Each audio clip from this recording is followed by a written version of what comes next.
Humility. Ang pagpapakumbaba ay mahalagang katangian ng sundalo dahil ito'y nagmumula sa tunay na lakas at pagkilala sa sarili. Ang isang mapagpakumbaba ay hindi takot umami ng pagkakamali at laging nagsusumikap upang mapabuti ang sarili. Alam niya ang kanyang kakayahan at limitasyon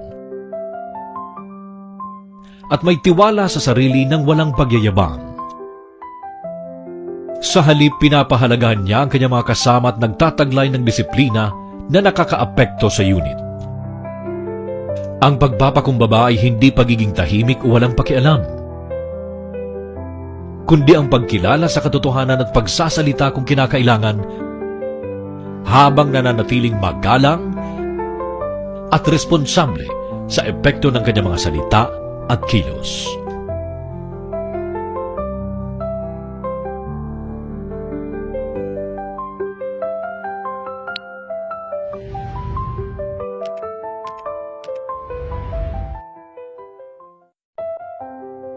Humility. Ang pagpapakumbaba ay mahalagang katangian ng sundalo dahil ito'y nagmumula sa tunay na lakas at pagkilala sa sarili. Ang isang mapagpakumbaba ay hindi takot umami ng pagkakamali at laging nagsusumikap upang mapabuti ang sarili. Alam niya ang kanyang kakayahan at limitasyon at may tiwala sa sarili ng walang pagyayabang. Sa halip, pinapahalagahan niya ang kanyang mga kasama at nagtataglay ng disiplina na nakakaapekto sa unit.